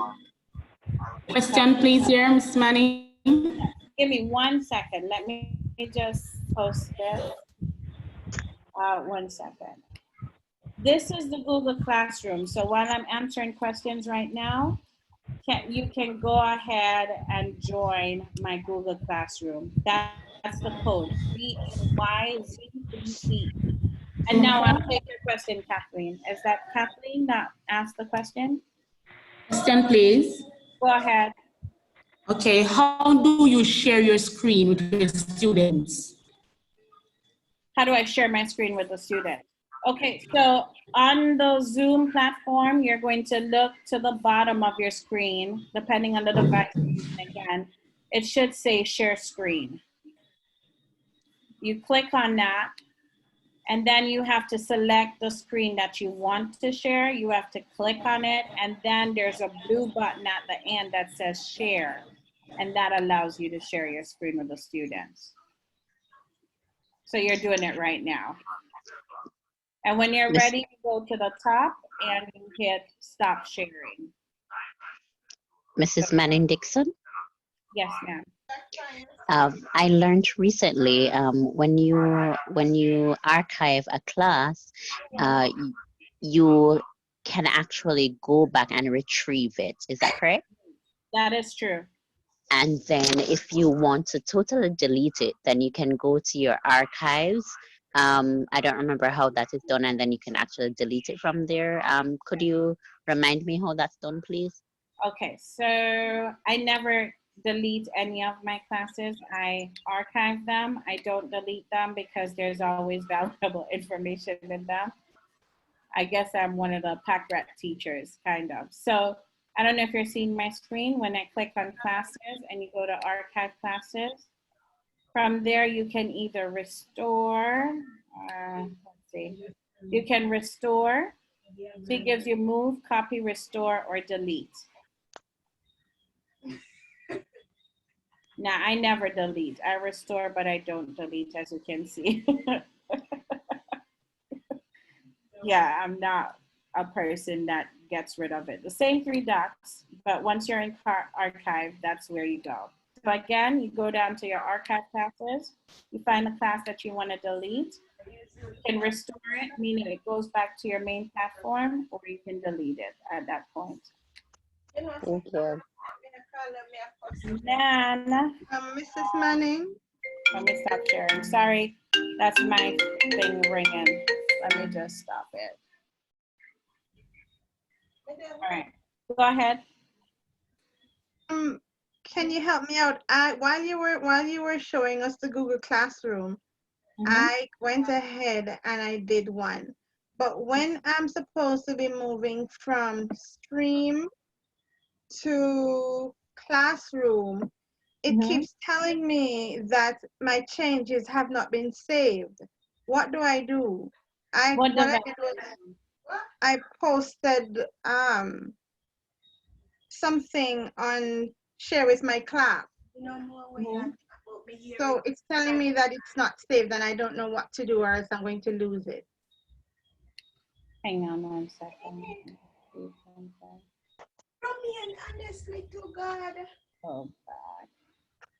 Hang on a second. Sorry. No. It's so I think you might have to press assign.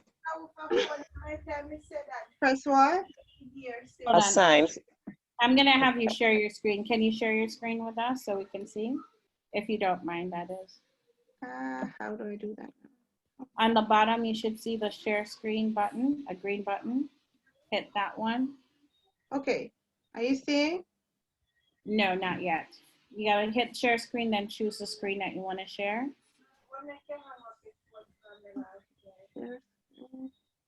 Oh, right here.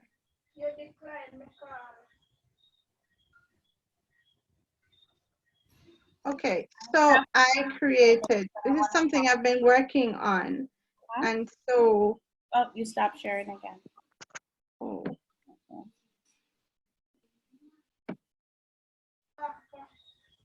Go ahead and make sure that you join the classroom because I have to wrap up in about. So this is what I've been working on something, and so I posted it on the page, but now it is saying I can't go to classroom. It is saying your changes has not been saved. I don't know what to. Miss, can you resend that class, your classroom, please? Okay. The arrow pointing down. If you click that, you can save to draft. See? No, not that. Not there. At the bottom. Thank you, guys. You're helping me. Bottom right. No, but I don't think she needs to. I don't think she wants to save to draft. She wants to post. She has to type something in the share with her class first before she can choose that. Right. There you go. You have to have a There you title. go. I see your So now classroom, you Miss. have the option And to then either say post or draft. There goes the post, right? There you go. All Now, right. You have a capital E in your welcome, so. Yeah. Yes. Awesome, awesome. Press on And then you post. click post. Click on post. Mrs. Bismarck, question, please. Go ahead. Can you send your classroom back, Miss, please? I just posted it. Did you see it? I can't see it, Miss. Okay, thank you very much. You are so welcome. And thank you Yes, guys for may I go ahead now, please? Go ahead, yes. I posted How it. do you treat the work that the children do in the textbook? Okay, so one way you can do it is have the kids post it, create the assignment, and then have the kids post it on the stream. Or you can create the assignment and have them attach it as their work. So take the photo of their book because parents are saying that they bought the book. Yes, take the photo of the book and then they're going to attach the assignment. So in your description of the assignment, you will tell them explicitly, take a picture of the page you worked on. Okay. Page number, sure. And attach to assignment. So now the kids have to learn how to add that picture. Thank you. Okay. All right, I have a question. Hello, good night, everybody. All right, I'm gonna take Into the class, but then. Yes. When you Say hear that- me? Yes, now I am. Yeah, okay. When you create a test, like on the Google Drive, where do you receive the results, or how do you do that? In your drive. You're In gonna my Google Drive. in your Google Drive. Now it depends on how you create the assessment. And I really, that was my passion to show you guys that one. I know. Give me 2 more minutes. No, give me 2 more minutes. Give me 2. Now, my 6-year-old, she's like, "You're done, mommy. It's my time." 2 more minutes. Mommy needs 2 more minutes. No, 2 more minutes. So when you create the test using sheets, that's the I'm gonna do this. I'm gonna do it one specifically on testing. When you create the test using Google Sheets, you don't want to publish it on your classroom. Do not do that. I'm going to have to do that with you guys at another night. I want to show you exactly what to do. And I tried this with some kids over the summer. And the first one I posted, I didn't make it private enough so all the kids were seeing it before I wanted them to see it. There are some things that you have to switch in your setting in order to have that done. So, in other words, we're going to have to do this as a whole other class. But you're not going to be doing assessment as soon as you get back. So, in about a couple of weeks, I can create one of these sessions where we can do testing. And again, Google Classroom, I know I didn't get to touch Loom, and I'm so sorry. It just, we didn't get there. So what I'm going to do, if you've joined the classroom already, I'm going to record myself. So you place that information of your classroom in the chat or something? Yes, I'm doing it again right now. Okay. Did your best under the circumstances, Mrs. Dixon, and I'm very grateful. Telling you, this was a challenge. You guys were like, make it hard for her. We're very anxious. But you guys were like, challenge me. You know that saying that we teachers have, like, don't let the students see you sweat. You gotta put your best foot forward even when you're falling apart. Man, did I have that today. You got a weak class today. I was like, oh my God, what is happening? I can't do this. Yes, but please join the classroom so you can get the resources. I'm gonna post everything there, and I will make sure that I'm stopping the recording right now.